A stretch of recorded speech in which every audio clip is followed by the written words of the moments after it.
Welcome to Scary Hours tonight. We journey into a place where the harvest is never ending, and the scarecrows are always watching.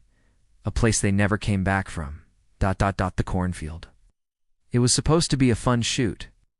Just three friends, Nate, Sarah, and Liam armed, with a camera and a shared passion for animation. They were looking for the perfect night shots for their animated horror short. Something atmospheric and genuinely creepy. The old abandoned cornfield on the edge of town seemed perfect. The locals avoided it, but for them, the rumors were just part of the appeal. Nate, ever the confident leader, didn't hesitate as his beat-up sedan rolled past the faded, splintered, natered trespassing sign. The moment they crossed that boundary, it was as if the field swallowed their laughter whole. The air grew heavy and still. The endless rows of corn stood unnaturally silent. Not a single leaf rustling, and the wind, which had been a gentle breeze just moments before, completely died. They got out of the car, their boots crunching on the dry soil.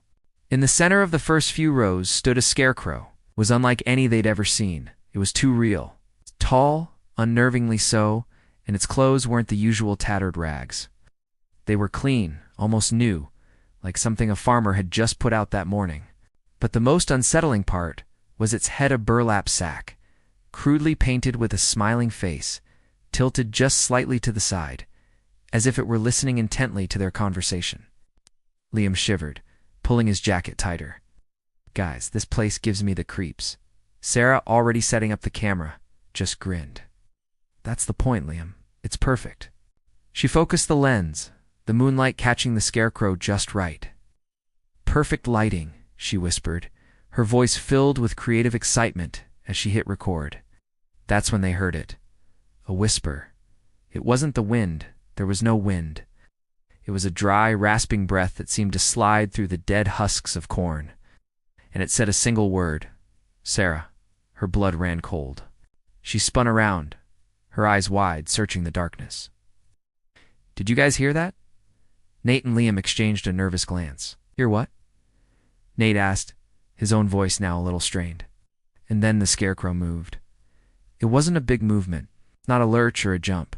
It's a slight, almost imperceptible turn of its head, its painted smile now seeming to face them directly. It was just enough. It was too much. Panic erupted. They didn't need to say a word. They just ran. They bolted from the clearing, crashing through the dense rows of corn, the sharp leaves scratching at their faces and arms. But the field had changed. The neat rows they'd seen from the car were gone. It was a labyrinth now, the stalks twisting and closing in behind them, cutting off their escape. The path they'd taken had vanished, and the world became a suffocating maze of whispering stalks. And the whispers grew louder. Their names carried on that same dry breath, echoing from all directions. Nate, ... Liam, ... Sarah, ... double quotes. Over and over again, a chorus of ghostly voices calling them deeper into the maze. Nate's flashlight beam shook violently, cutting frantic arcs through the darkness. The shadows it cast were all wrong. They stretched and warped, elongating into figures with arms that were too long, fingers that were too thin, reaching for them from between the stalks. Suddenly, Sarah's scream ripped through the night, a raw, piercing sound of pure terror. Then, just as abruptly, silence. "Sarah!" Liam screamed, his voice cracking. "Sarah! Aish!"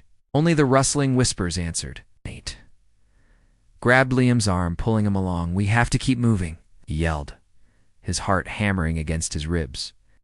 They ran blindly, stumbling over roots and uneven ground until they burst into another clearing. Nate's breath caught in his throat, a frozen shard of ice in his lungs. In the center of the small clearing, illuminated by the cold, impartial light of the moon, stood three scarecrows. They were arranged in a small circle, their burlap heads bowed, were wearing their clothes. Sarah's favorite red jacket, Liam's striped hoodie, and Nate's own denim shirt. He stood there, paralyzed, his mind refusing to process what his eyes were seeing. As he stared, a low, guttural laugh echoed from the ground beneath him. The soil shifted, and before he could even scream, something cold, strong, and unseen wrapped around his ankles and pulled him down into the earth. The world went black. The next morning, The old farmer who owned the land swore that 3 new scarecrows had appeared overnight in the field he long since abandoned. He hadn't put them there. They just were, swaying gently in the morning light, even when there was no wind to move them. Some nights, if you drive by that old cornfield and listen closely, they say you can still hear laughter. It's soft, like 3 friends, still filming in the dark, forever. If you enjoyed this story, don't forget to like, follow, and subscribe for more terrifying tales from the shadows. Thank you for listening.